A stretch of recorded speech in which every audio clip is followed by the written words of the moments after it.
Olá, meus amigos, estamos de volta com a leitura do livro Inteligência Emocional, de Daniel Goleman.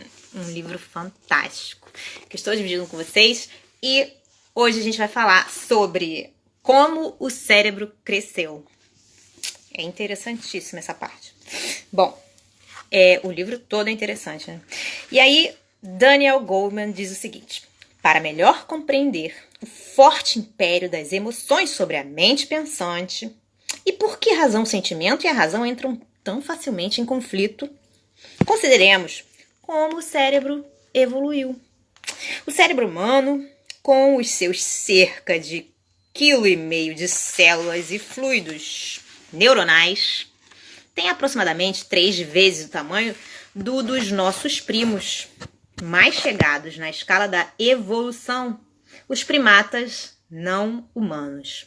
Ao longo de milhões de anos de evolução, o cérebro cresceu de baixo para cima, tendo-se os seus centros mais elevados desenvolvido como elaborações das partes inferiores mais antigas. O crescimento do cérebro do feto humano repete, a grosso modo, esse percurso evolutivo.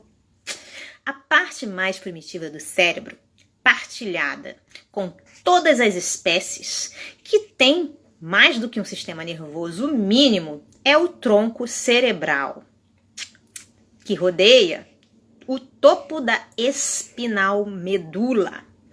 Este cérebro de raiz regula as funções básicas da vida, como o respirar e o metabolismo dos outros órgãos do corpo, além de controlar as reações e movimentos estereotipados. Não se pode dizer que este cérebro primitivo pense ou aprenda. É mais um conjunto de reguladores pré-programados que mantém o corpo a funcionar como deve e a reagir de uma maneira tal que garanta a sobrevivência. Este cérebro reinou como senhor absoluto durante a era dos répteis. Imagine-se uma cobra a sibilar como sinal de uma ameaça de ataque. Da raiz mais primitiva, o tronco cerebral, emergiram os centros emocionais milhões de anos mais tarde. A partir destas áreas emocionais, evoluiu o cérebro pensante, ou neocórtex, o grande bulbo de tecidos convolutos que constituem as camadas superiores. O fato de o cérebro pensante ter evoluído a partir do emocional é bem revelador das relações entre o pensamento e o sentimento.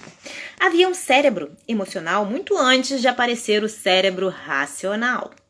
A mais antiga raiz da nossa vida emocional reside no sentido do olfato, ou, mais precisamente, no lóbulo olfativo, as células que captam e analisam os cheiros. Toda e qualquer entidade viva, seja nutritiva, venenosa, parceiro sexual, predador ou presa, possui uma assinatura molecular específica que pode ser transportada pelo vento. Naqueles tempos primitivos, o olfato impunha-se como o mais importante dos sentidos em termos de sobrevivência. A partir do lóbulo olfativo, começaram a evoluir os antigos centros da emoção, que acabaram por tornar-se suficientemente grandes para envolver o topo do tronco cerebral.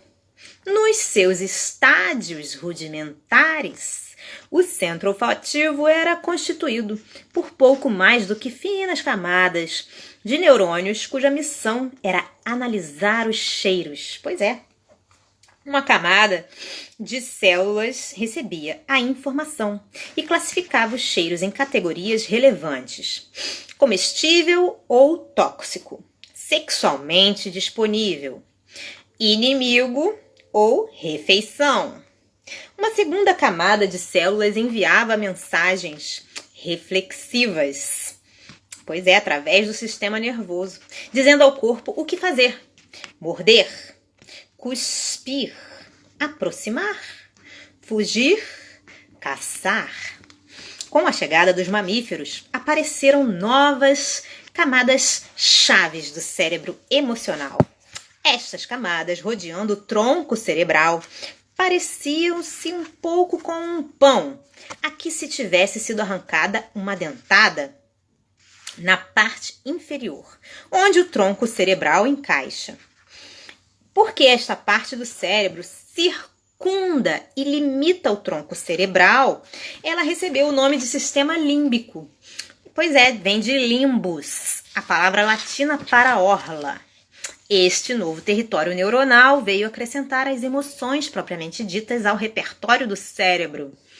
Quando estamos dominados pelo desejo ou pela fúria, completamente apaixonados ou encolhidos de medo, é o sistema límbico que nos governa. À medida que evoluía o sistema límbico, refinava suas ferramentas muito poderosas, a aprendizagem e a memória. Estes dois progressos revolucionários vieram permitir ao animal ser muito mais esperto nas suas escolhas cruciais e afinar as suas respostas de maneira a adaptarem-se às exigências cambiantes, em vez de ter reações automáticas, invariáveis. Se um alimento provocava doença, podia ser evitado na vez seguinte. Decisões como saber o que comer e o que evitar continuavam a ser determinadas, sobretudo através do cheiro. As relações entre o bulbo olfativo e o sistema límbico assumiram então a tarefa de fazer distinções entre os cheiros e reconhecê-los, comparando um cheiro presente com outros passados, e deste modo discriminando-os entre bons e maus. Isto era feito pelo rinencéfalo, literalmente o cérebro-nariz, entre dois circuitos, parte dos circuitos límbicos e base do futuro neocórtex, o cérebro pensante. Há cerca de 100 milhões de anos, o cérebro dos mamíferos deu um novo grande salto em frente. Por cima das duas camadas gêmeas do córtex, as regiões que planeiam, compreendem o que é sentido, coordenam os movimentos. Entre essas regiões, foram acrescentadas várias novas camadas de células cerebrais que vieram formar o neocórtex, em contraste com o antigo córtex de duas camadas. O neocórtex oferecia uma extraordinária vantagem intelectual. O neocórtex do Homo sapiens, maior que o de qualquer outra espécie, trouxe consigo tudo o que é distintamente humano. O neocórtex é a sede do pensamento, contém os centros que integram e compreendem aquilo que os sentidos captam, acrescenta a um sentimento aquilo que pensamos a respeito dele, permite-nos ter sentimentos a respeito de ideias, arte, símbolos e imaginações. A evolução do neocórtex permitiu uma afinação criteriosa que, sem dúvida, trouxe enormes vantagens à capacidade de um organismo para sobreviver às adversidades, tornando mais provável que sua progenie transmita, por sua vez, os genes que contêm os mesmos circuitos neuronais. Esta vantagem em termos de sobrevivência deve-se à capacidade do neocórtex para definir estratégias, fazer planos a longo prazo e outras capacidades mentais. Para além disto, os triunfos da arte, da civilização e da cultura são tudo frutos do neocórtex. Esta nova adição ao cérebro permitiu acrescentar matiz à vida emocional. Tomemos, por exemplo, o caso do amor. As estruturas límbicas geram sentimentos de prazer e de desejo sexual, as emoções que alimentam a paixão sexual. Mas a adição do neocórtex e as suas ligações ao sistema límbico permitem o elo mãe-filho, que constitui a base da unidade familiar e a aceitação desse compromisso a longo prazo que consiste na obrigação de criar a criança e que torna possível o desenvolvimento humano. Nas espécies que não possuem neocórtex, como os répteis, o amor materno não existe. Mal saem dos óvulos, os recém-nascidos têm de se esconder para não serem canibalizados. Nos seres humanos, é a relação de proteção de pais para filhos que permite que a maturação prossiga através de uma longa infância, período durante o qual o cérebro continua a desenvolver-se. À medida que subimos na escala filogenética de réptil para macaco, ou rhesus para ser humano, aumenta a massa do neocórtex. Este acréscimo determina um aumento em progressão geométrica das interligações dos circuitos cerebrais. Quanto maior é o número destas ligações, mais vasta a gama de respostas possíveis. O neocórtex é o responsável pelas sutilezas e complexidades da vida emocional, como a capacidade de ter sentimentos a respeito dos nossos sentimentos. A proporção entre neocórtex e sistema límbico é mais favorável ao primeiro nos primatas do que noutras espécies, incomparavelmente maior nos seres humanos, sugerindo que somos capazes de apresentar uma gama muito vasta de reações às nossas emoções e muito mais variadas em graduação. Enquanto um coelho ou um macaco rhesus tem um conjunto restrito de respostas típicas ao medo, o neocórtex, muito maior do ser humano, permite um repertório infinitamente mais variado, incluindo ligar para a polícia. Quanto mais complexo for o sistema social, mais essencial se torna esta flexibilidade. E não há mundo social mais complexo que o nosso. Estes centros superiores não governam, porém, toda a nossa vida emocional em assuntos cruciais do coração. E muito especialmente em caso de emergência emocional.